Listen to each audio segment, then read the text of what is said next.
What's up everyone, Thralls Metal here once again. I'm Necrotic, and I am back with another collection update. Number 98, closing in at 100. My obsession knows no bounds, apparently. So before I get into this, I am sporting a kick-ass shirt from my buddy CJ. He plays in the band Amun, and we almost had a chance to see them the other night in Tiffin, Ohio, but unfortunately every band ran late and we had to get on the road. But I did get a shirt, and I definitely wanted to support them because this band is absolutely awesome, and apparently the stuff on the last album is going to be nothing like what's coming. So I have no idea what to expect, but I will definitely check it out when it comes out. So we got a lot of stuff in here, a lot of reissues, some old classic stuff, and you know, just some random pickups I got because people turned in their metal and I swooped in and fucking bought it. That is very much a thing I tend to do in record stores. So let's just get right into this because there's a lot of shit here. Descent, Towers of Grandiosity. This is the 2018 debut from this Australian death metal, black metal, hardcore sort of hybrid. It's HM2 as fuck and I love it. I actually went over their most recent one and that is absolutely monstrous. This is pretty much just as good, though I think the production on here isn't quite as good as the new one, but they did get Kurt Ballou, so I mean, that dude knows what he's doing. This still sounds really good, though. It's not as though like the production shit at all. It sounds fucking great. It's just the new one sounds even better. But yeah, snarling HM2 tone, awesome blackened sections with like just distant tremolos all over the damn place, D beats, massive chugs. Holy shit, this album is heavy. I would say this one has a bit more of the hardcore influence, and it's a bit shorter of an offering. I want to say it is only like 23 minutes, but there's some absolutely awesome stuff in here. I like the instrumental lead-in on Sic Superius into the song Chameleon. They definitely complement each other well, and I mean, if you're just looking for something that is bullet train aggression, pretty much from start to finish, this album, it will definitely do it. So the new one too, I would say just get both. Get both because they're both fucking awesome. So pretty much if you liked Order of Chaos, you will definitely dig this. It's pretty much that same vibe, though again, I think there's a little bit more hardcore to it, but fuck dude, it's just heavy and nasty and Australian as fuck. So yeah, definitely check this out. Mass Worship, self-titled. This is their debut album, came out in 2019. This is a Swedish death metal slash hardcore band slash maybe metalcore. I don't know. It's fucking heavy. I just reviewed their new one, Portal Tombs, and it is absolutely massive sounding, and this is also fucking awesome, though a little bit different.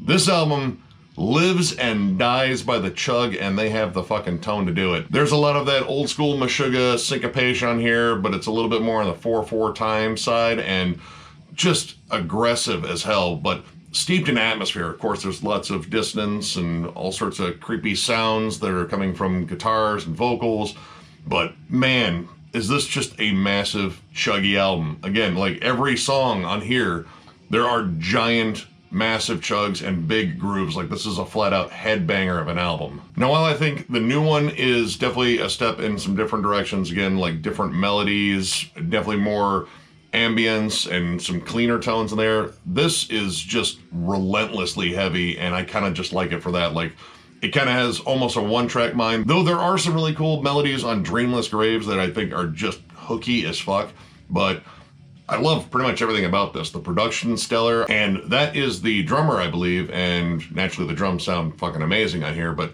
yeah, this has been a great new discovery in 2022 in terms of just new bands that I've listened to, and yeah, I feel like I should have owned this when it came out, but for some odd reason it slid under my radar, but I have it now, and I've been listening to the fuck out of it, and it's awesome. So yeah, if you have not jammed the new one, I recommend that one, but also definitely check out this one. Again, it's just chuggy, it's groovy, you will bang your head, and it's HM2 tone too, like pretty much an HM2 tone. Yeah, that's pretty much everything I love. So yeah, definitely check this out. Author and Punisher, Kruller. Kruller. Now that's a Danish.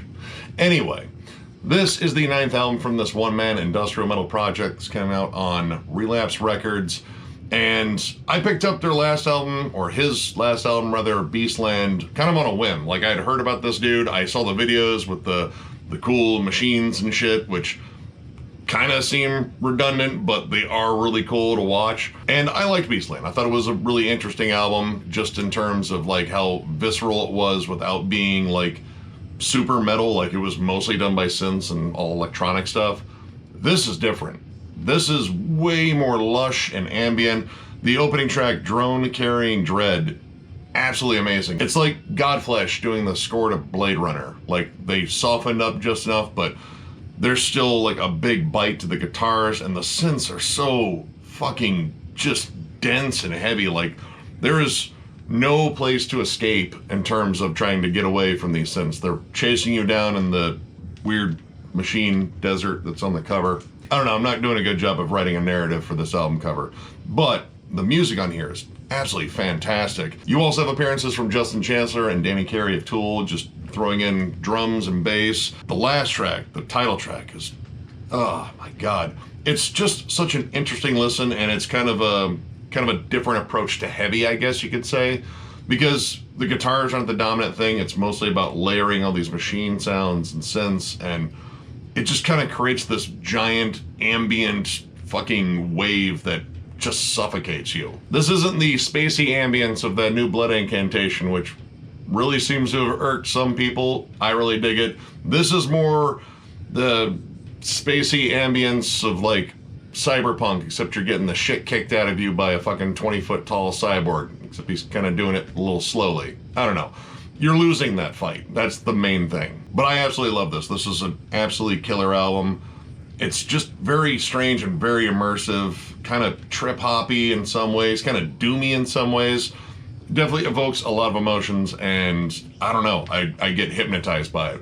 But yeah, if you have never checked out Author and Punisher, I mean, they have 9 albums. I only listened to 2 of them, but out of the 2, this one so far is my favorite. This is absolutely amazing. So yeah, if you like big synths and like cinematic soundscapes and just being pummeled by machinery, definitely check this out. Zeal and Ardor, self-titled. This is the 3rd album from this, oh man, all right, it's kind of hard to describe. Okay, you have soul and kind of like rhythm and blues music meets black metal and I guess kind of like breakdown heavy death metal and occasionally shoegazy ambience. It's a really wild ride, and I thoroughly enjoy this band. And this is a bit different.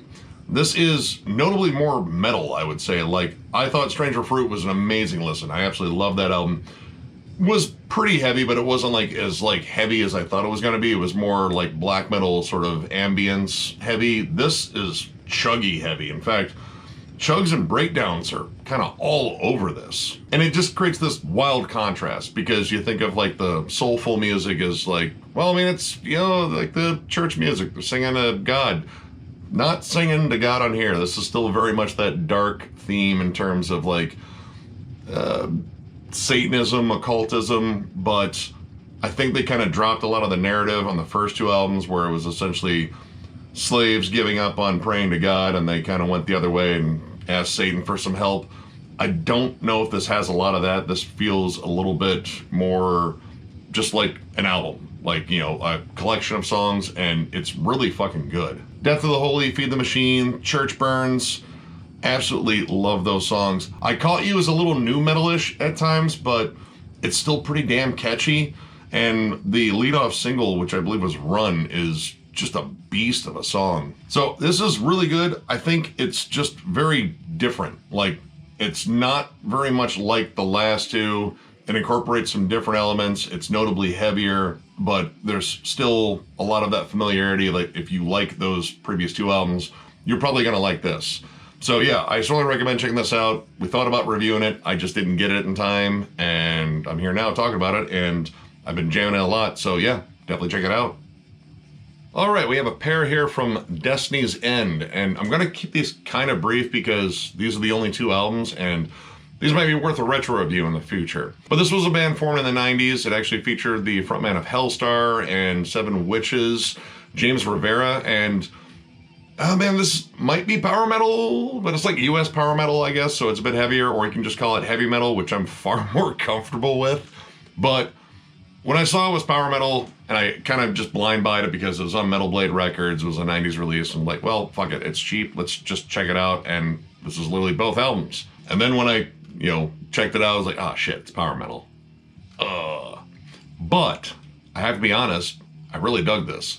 This first one's definitely more raw and dark, and I kind of like that. There's definitely a bit of a Merciful Fate-ish sort of feel to the music, but the guitars are way more on like the thrashy side, like they're really chunky sounding. And I gotta say, like when it came down to the heavy metal aspects, like some of it really reminded me a lot of Satan, and Satan is such a badass, underrated band. But the thing that I really liked, and kind of on both of these, is it kind of avoided being too cheesy, like it actually got dark. Again, especially this one. This one's definitely a little bit more polished, but it's still really gritty. And this one has some much longer songs on here. First You Dream, Then You Die is like almost 6.5 minutes. And then The Suffering being over 7 minutes. There's more room to explore. I wouldn't say it's like necessarily proggy, but they definitely scream like grand, dark epics. I have to say the production overall is better on here. Like they still kept the gritty guitars, but this feels mixed a bit better. And this one employs the occasional harsher scream to make it maybe like a little bit heavier.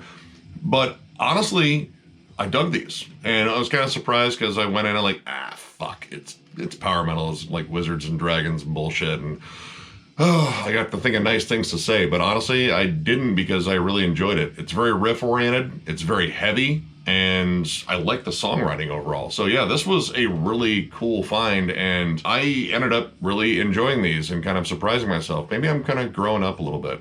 Probably not really. But this does actually have some cool appeal to it, just in terms of, again, riffs, darkness, and avoids being cheesy. There's a lot of good stuff on here. And that's pretty much all I'm going to say, because, again, sometime in the future, might do a retro review on this, because this band has been defunct for a while. But this was pretty solid. So yeah, check these out. Rotting Christ, Theogonia. It's the 9th album from these Greek black metalers. This came out in 2007 on Season of Mist.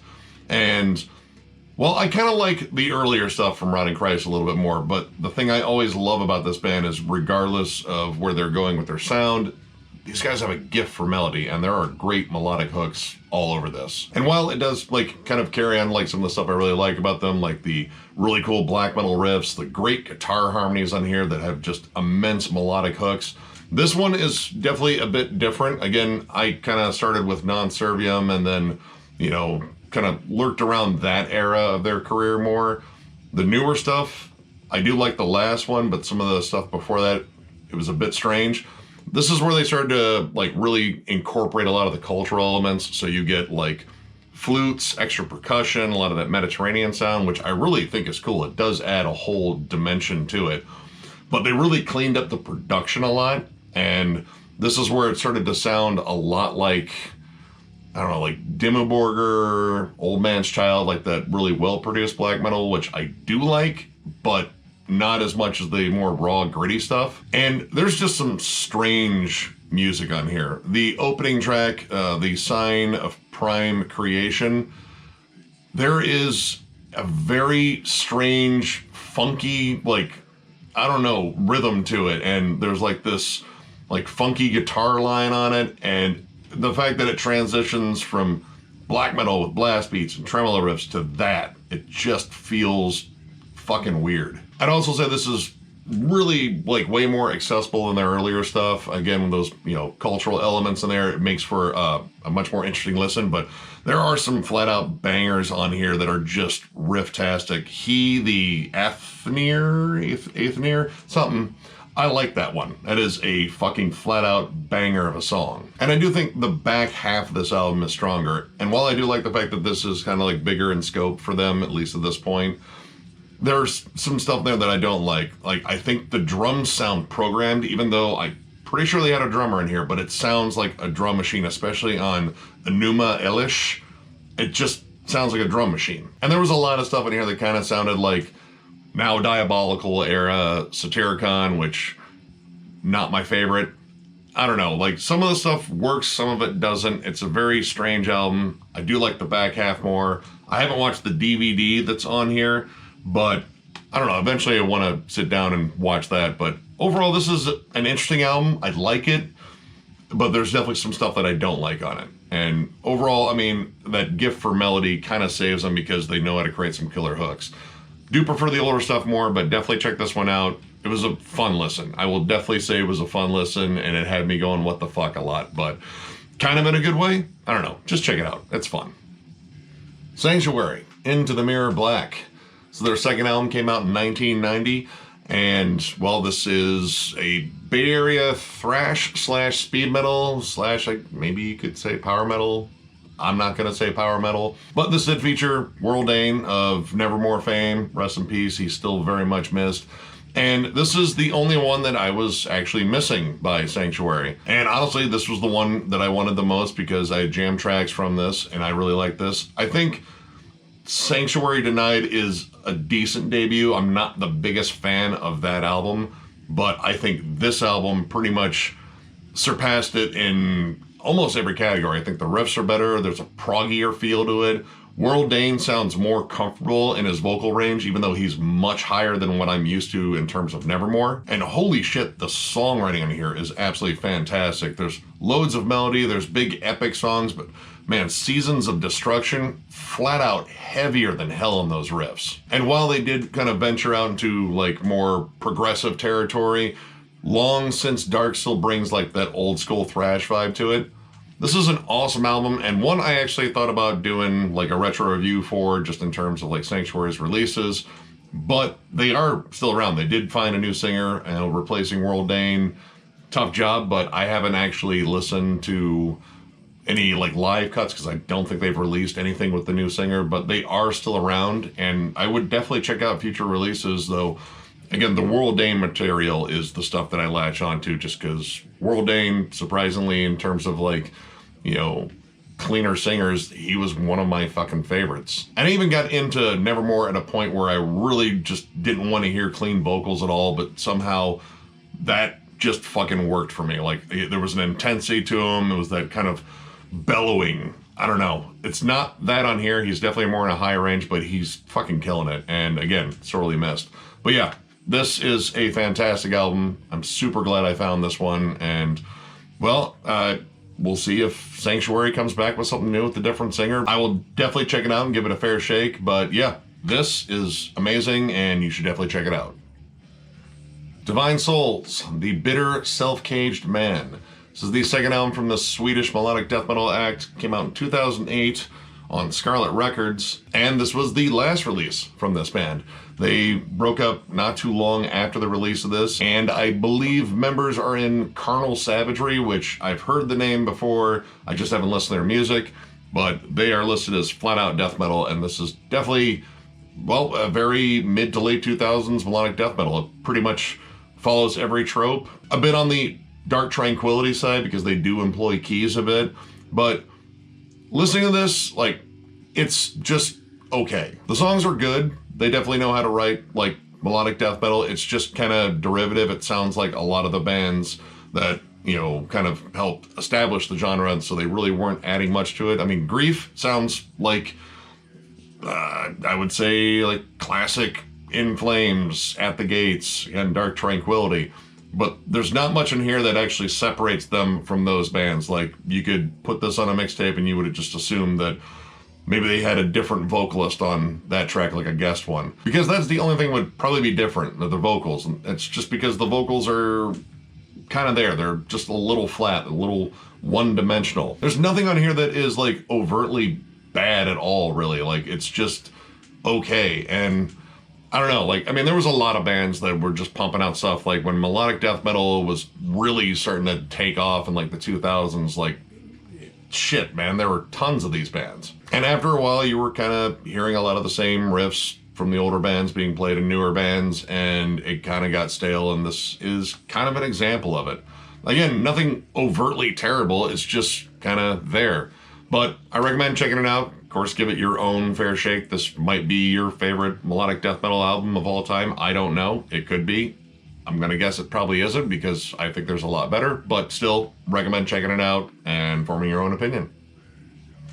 Earthless, Night Parade of 100 Demons. This is the sixth album from this San Diego instrumental stoner rock, stoner metal, psychedelic.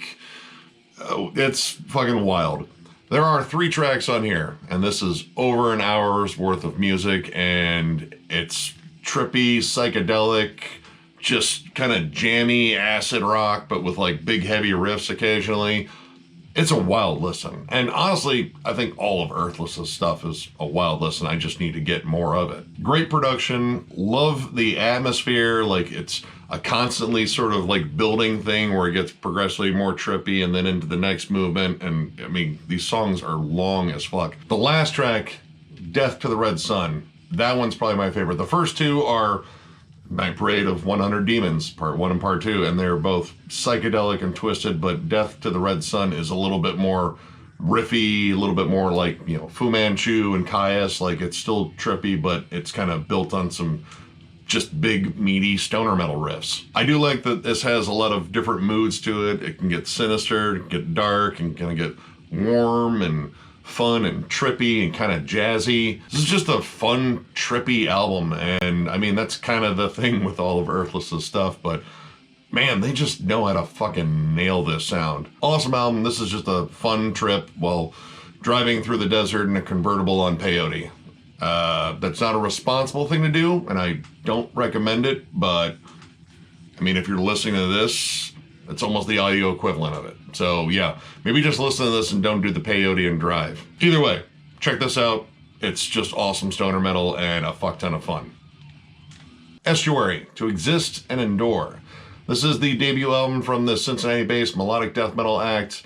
I actually covered their second album in a underrated melodic death metal video like forever ago, and I actually got that one first, and I absolutely fucking loved it, and lo and behold, I was able to find this just kind of looking around used CDs, and this album is also awesome. This is very aggressive melodic death metal. There's a lot of blast beats. The vocals on here by Zdenka Prado, she has a very low guttural register, and that is something I really liked in here because often melodic death metal will kind of sacrifice a little bit on vocals just to make them a little bit more accessible and, you know, of course, throw in some clean vocals and a chorus.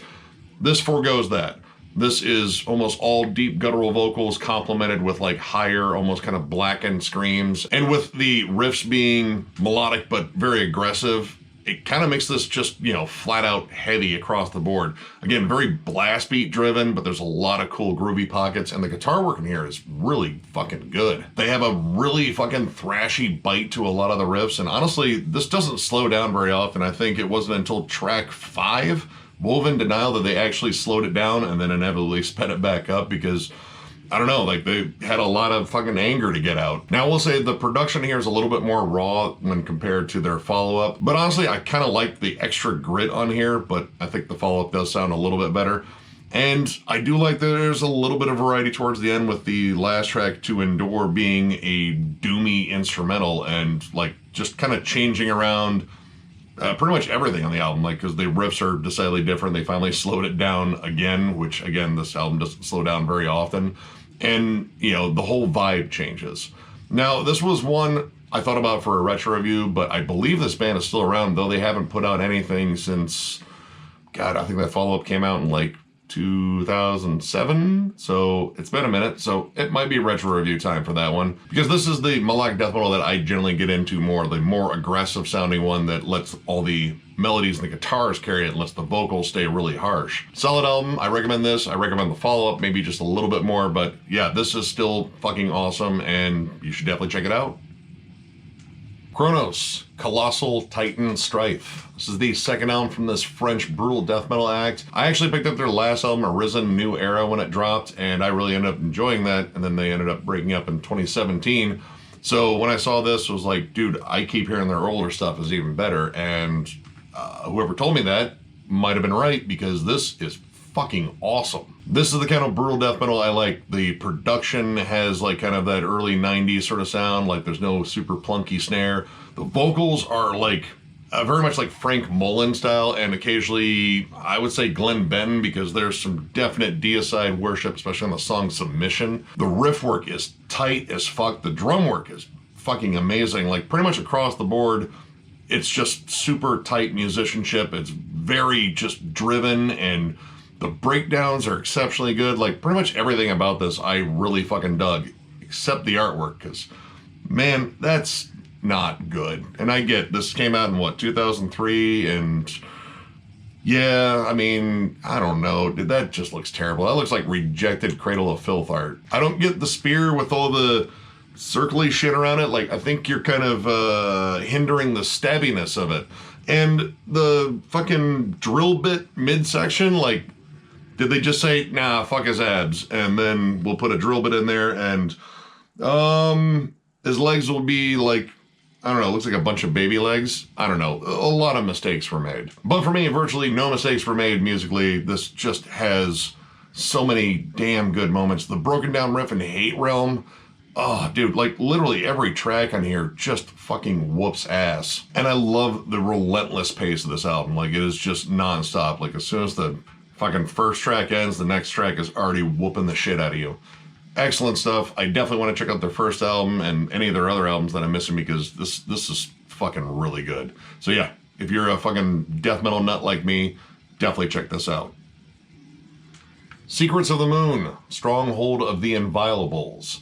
This is the debut album from this then black metal act from Germany. They kind of shifted over to like gothic rock a little bit later, and well, I mean, honestly, after listening to this, they should have stayed fucking black metal, because this is really fucking good. And once you get past the intro, which is kind of Godflesh-ish, so like it's very industrial sounding, this has such an awesome second wave black metal sound. The production, of course, is lo-fi as fuck. It's not particularly good. I know there's a remastered version of it, but honestly, that lo-fi production, I kind of ended up liking, because literally everything about this just sounds great. It's great at the atmosphere, the tremolo riffs, the vocals are particularly ghastly, it's very cold sounding. But man, these guys know how to write some killer fucking riffs, and I like the way these songs flow. Like, this doesn't just drone on tremolo riffs the entire time just to create that atmosphere. There are great songwriting dynamics in here. This is actually kind of similar to A Blaze in the Northern Sky, at least like musically, and I believe that album just celebrated a birthday. Happy birthday to being awesome for this fucking long. But even in all that cool second wave stuff, you get some like cool fucking Celtic Frost vibes and Nemesis. Like, there's some really cool slow parts. My only issue is the production, but honestly, it's an issue because like playing it in my car, it sounds like shit. But at the same time, that's kind of the aesthetic, and I just dig the songwriting. The songwriting is fucking fantastic. I've jammed some of the goth rock stuff. It's okay. This, awesome. Underrated as hell. If I actually had this, it probably would have been brought up in an underrated video a while ago, and I probably would have gushed just like this. But I'm here gushing now, and I did buy this on a whim, and fuck yeah, this was a great fucking score. So yeah, if you've never listened to this, this is solid as hell black metal. Great stuff. Check it out. The Cars, self-titled 1978 debut. Really don't need to talk very much about this, because most people know this. This is essentially almost like a greatest hits album, because fucking every song rules. This is literally one of my favorite albums all time. It trumps even a fuck ton of metal shit that I absolutely adore, because this album kind of represents one of my earliest musical memories as a child, because my mom used to play this all the time. And these songs are so infectiously catchy. Between the Cars and the Talking Heads, I would say like those were the two bands that really galvanized the whole new wave sound. That sort of minimalist riff thing with the cool synths, and they just knew how to write great songs. I mean, literally, like, let's see, here we go. We got Good Times Roll, My Best Friend's Girl, Just What I Needed, You're All I've Got Tonight, Bye Bye Love, Moving in Stereo. Like, those were all giant hits, and all on one fucking amazing album. But one of my favorite things about this is it has this cool like segue feel. It still has the classic rock hooks from the 70s, but it has this, well, then futuristic sort of, you know, new wave sound too that was coming up. This album's fucking brilliant. It is not metal at all, but holy shit, it's fucking amazing, and I adore it. And I just picked this up at an antique store because I actually didn't own a CD copy of this. I just had a greatest hits because I felt like that was all I needed. It wasn't just what I needed, actually. I needed this. So yeah, amazing album. It's a classic. Pretty much everyone knows it, but if you have never jammed it for whatever reason, I would say stop what you're doing right now and just play this album and sit back and enjoy how just fucking great it is. Check it out. Rest in peace, Rick Ocasek and Benjamin Orr. They were brilliant songwriters, and they were sorely missed. Check it out. All right, the next three are by the same band, so I can't do the whole, like, hold them all up because that's clumsy and I'll probably drop some shit. But that band is Fluids. And man, I have been waiting a long time to share my fluids with you. I've got a lot of fluids here, and I definitely want to share them all with you. Every dripping release that I picked up, because this band's filthy. I picked up their most recent one. I thought it was okay. And I saw these used at a CD store. I was like, yeah, fuck it. They have pretty much a whole bunch of it. Why not just check it all out? It's pretty much nasty, fucking like mortician worship, a little bit more groove oriented.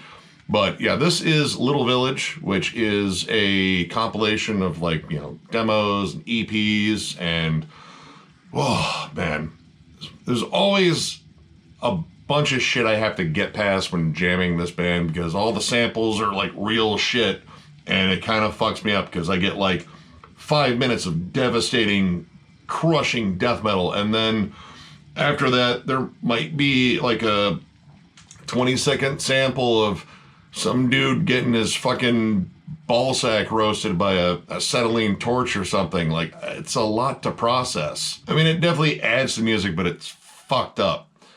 This is a pretty solid compilation, though, I have to be honest. It being a compilation, you get to hear, like, the different production styles that they had over the course of, like, some of these releases. But it's raw, it's gritty, it's fucked up, but it's really fucking good. And honestly, I liked a lot of the stuff that I picked up here more than the newest release, but I still think that one's all right. But yeah, definitely check this one out, and we'll get to the next fluids here, which is Exploitive Practices. This is their debut full length, came out in 2019. All this is on Maggot Stomp / Severed Records. And this is honestly my favorite of the bunch. Now, of course, there's a lot of fucked up samples once again. Like, it sounds like there's like someone like getting like drowned in fucking like cement or something on here. I don't know, man. There's a lot of crying and screaming, and you're just like, just tune it out. It's a movie sample, but it's not. But this album delivers so many damn catchy songs. Like, I was really surprised at how hooky some of these songs were. Like, the riffs are simple, but they are brutal as fuck. And honestly, I like the fact that this had uniform production because this wasn't a compilation, but the production is really fucking good. And the last track, Scattered, is doomy, and it actually has like a really cool melody to it. Now, when it comes down to like the overall sound of this band, it is fucking caustic as hell. Like, the bass tone snarls so damn much, and that drum machine isn't even trying to hide the fact that it's a drum machine. All that adds up to this just very caustic, ugly listen, but man, it's just fucking catchy, and I really dug this one. So yeah, I mean, in terms of all the fluids that I'm bringing up, which no matter how I say that sounds weird, but I'm kind of aware of it at this point. I recommend this batch of fluids. This is a pretty fucking nasty release. And then we have Ignorance Exalted. This one came out in 2020, and this is surprisingly a little bit different because it skimped on some of the fucked up samples that at least made it a little bit more listenable. Like, again, I love the music. It's just, oh God, man, what the fuck? This one feels a little bit noisier and muddier, and I think like everything just kind of has like a hiss on it, like the speakers are about to fucking break when they were recording this shit. But this delivers some sick fucking grooves on here. The song Chunked. My God. First off, it's a song called Chunked. And I mean, if you go through the song titles, you have extorted, coerced, capped, one that's redacted. It actually says redacted, but quartered, chunked, hammered, and smothered. And smothered, there's a sample that is at the beginning of that. I don't know what the fuck's going on, but it sounds terrible, and I think there's a horse on there. There's a noise, and man, I don't know. It's fucked up that I hope it's human, but it might be a horse. I don't know. But the song, again, kind of closing like the last one, doomy as hell. The snare they have programmed on there is cranking home runs in a fucking warehouse. Like, it is loud, but honestly, it just kind of works with the overall feel of this, which is fucked up, but heavier than hell. I dig these, actually. I was kind of surprised because, again, I didn't like the newest one very much, and honestly, I would say the newest one might be the weakest out of the full lengths. It's still pretty decent, but yeah, these 2 full lengths, absolutely killer. And this one might be the gnarliest of them just in terms of production. But yeah, check out Fluids, immerse yourself in Fluids. I am so happy to have shared my Fluids with you. Let's get all those fluid jokes out there. If I didn't laugh in between takes, this would have been a fluid take, but I fucked it up because I was giggling at my own jokes like an idiot. Check out this band. It's heavy, it's raw, it's fucked up, but it's really good. Pertinence, Awaken from Slumber. This is the second album from this Finnish death metal band.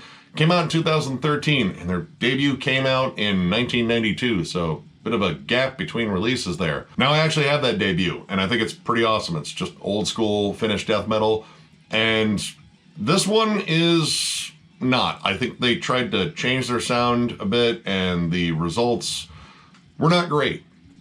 This is more along the lines of brutal death metal with really bad production and weird songwriting and tracking stuff. Like, all right, this has an intro. It's like a minute and some change. And then the next track, Hatred, is only 27 seconds. The first actual track of this is shorter than the intro, and I think that's just weird. But, well, weird songwriting choices were kind of all over here. Like, there is a very strange track called Waika Pal. You know what? It's in Finnish, and I can't say it. But it's very strange. It tries to be atmospheric and then kind of breaking up with, like, brutal moments, and it doesn't work. I bought this thinking it would actually sound like the debut. This, again, like brutal death metal, maybe like death grind. I just feel like it's directionless. Like, yeah, sure, it's heavy as fuck, but nothing really sinks in, and a lot of it is just like, you know, not well written. Like, the songs don't feel particularly well constructed, and they seem like they miss on trying to deliver any kind of hook on almost any of these songs. And I gotta be honest, like, some of the songs are a little bit on the sloppy side. Like Temptation of Suicide, there's some like drum transitions on there or drum beat on there. It sounds like they just kind of lost the rhythm. Was like, fuck it, try to find it again. I don't know. It's just not a very good album. Plus they throw in a kind of pointless outro. And it sucks because I like this band. Their last album from 2020 I thought was really good. And again, I love that debut. It's just, man, this is just a giant misfire. And I was really excited to check this one out. But, well, I mean, I own it. It's mine now. Not great, unfortunately. But again, that's just my opinion. I would recommend checking it out, form your own opinions. If you've already heard this and you love it, then that is absolutely awesome, and you should definitely love it. For me, probably going to go back to that debut more, and, you know, the new one too. But yeah, not great, but still, check it out. Saxon, Power and the Glory. This is the 5th album from this UK new wave of British heavy metal band that is fucking absolutely awesome. Came out in 1983. This is a reissue from 2018. And, well, I've kind of started my journey again in terms of getting at least most of Saxon's work because I like that band. Now, this one, you can definitely start to hear them change on. They're kind of becoming a little bit more accessible / commercial. Like, the songwriting definitely doesn't have all the bite in the world, just in terms of that more classic sound like you heard on Wheels of Steel and Strong Arm of the Law. This is definitely more close to, I would say, like early Def Leppard. Like, it's just a little bit more streamlined. Or I would even say like more hard rock in spots versus, you know, actually like new album, just in terms of the sound. I mean, there's definitely still stuff that sounds like that. I mean, the title track, Warriors, pretty solid. This Town Rocks, though, it's kind of a dumb song, but it's a fun dumb song. But then you got songs like Nightmare, which sounds a bit Dokken-ish. And the last track, The Eagle Has Landed, which is very spacey and more kind of like chill, almost kind of stoner metal-ish. Like, it kind of has that sort of vibe. This album is tonally kind of all over the place. Like, you could hear them trying to expand their sound, make, you know, songs a little bit more accessible, a little bit more hooky, try to get on the radio a little bit. And, I mean, it's a good album, but it is kind of a mixed bag. I do love The Eagle Has Landed. I think in terms of them stepping outside of what they usually do, that one really worked. But Nightmare, Not so much. And This Town Rocks, while it does have the energy, yeah, it's a little dumb, but this is a pretty decent album, and I'm definitely going to keep going on and trying to find more Saxon, because overall I do enjoy listening to this band's work, and it's awesome to still hear them put out shit. 24 fucking albums. That's still insane to say. But yeah, recommend checking this one out. Again, it's a little bit different than the earlier stuff. This is kind of a transitional album, I guess, but I guess you could say Denim and Leather was a little transitional too. This is definitely more accessible than Denim and Leather, or at least more of a grab towards accessibility, but still good. It's a fun listen. I recommend checking it out. It's just old school heavy metal, and I love that shit. So yeah, check it out. And finally, we have Shape of Despair, Angels of Distress. This is their second album, came out in 2001 on Relapse Records, at least Relapse Records here, and this is the big sad. This is like the saddest funeral doom, very gothic. I love it. It's absolutely amazing. And honestly, this is a band I've kind of slept on for a while. Now, by the time you've watched this, Miller has done his review on the new Shape of Despair, which I let him do that one because he's a big Doom fan, and I wanted him to hear some of the saddest, just darkest, bleakest Doom out there. And man, do they know how to do that. Oh my God, these songs are fucking amazing, especially the long ones. Quiet These Paintings Are, To Live for My Death. I mean, that title pretty much says it all. The production is lush as hell. The synths, the strings, the stupid heavy guitars. The snare sounds like someone chopping wood in a fucking auditorium. Everything about the production is absolutely wonderful on here. And I love the Beauty and the Beast dynamic between the female vocals and the very harsh, very layered death metal vocals on here. My God, it fucking sounds inhuman. 5 songs in over an hour. This is just massive symphonies of gloom and doom.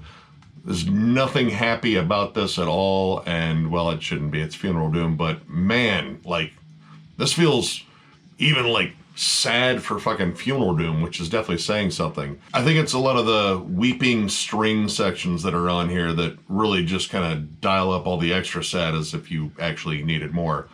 I absolutely love this. This is fantastic. Like, this could move up the ranks in terms of my favorite funeral doom albums, and I have not listened to the new one at this point, but I definitely will, because this was absolutely amazing, and this is a band I've kind of slept on for a while. Funeral doom is very hit or miss with me, but when it hits, I hope it hits like this all the time, because this was absolutely amazing.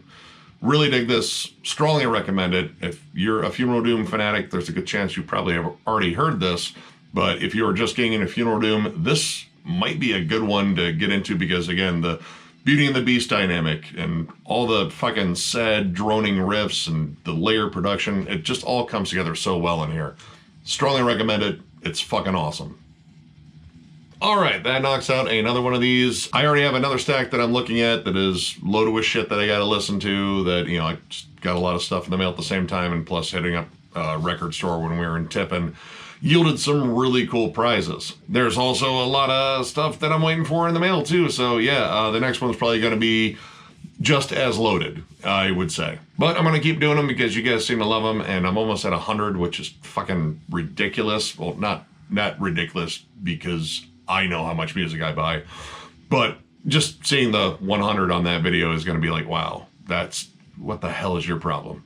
Oh yeah, no, compulsive buyer, that's it. But yeah, we are trying to figure out a time to get together so we can do the carcass ranking. We pretty much are, I think, already on that one, and then we on to the next one. And of course, tons of reviews coming, other videos, bunch of stuff coming. So if you like this video, give it a thumbs up. And if you are new to the channel, subscribe, because we do stuff like this all the time. We are also on Patreon. If you'd like to help us out there, there'll be a link down below. There will also be a link for our giveaway, because when we hit 10,000 subscribers, which is fucking amazing, and thank you all so damn much for getting us there, we are going to do a giveaway. We are giving away a Alien Weaponry vinyl, a t-shirt, and if you are actually interested in our t-shirts, you can go ahead and click down on the link that says thrallsmetal.com and go purchase one of your own. The design's awesome. Mark Riddick's artwork is fucking awesome. But yeah, if you'd like to get one, there'll be a link down below. But also in that giveaway, there will be a $100 gift card to Bandcamp, which of course, spend that money on a Friday if you do win this. But all you'd have to do to enter this giveaway is comment on the video link below and of course, like and subscribe and all that shit. And we'll do a randomizer, pick out the winner, and that'll be announced on our channel. So thank you for getting us this far. So far we are, I want to say like under 200 away, and wow, it's fucking crazy. But again, thanks to you all. It's been an awesome ride. We love doing this shit. And with that, we will catch you later.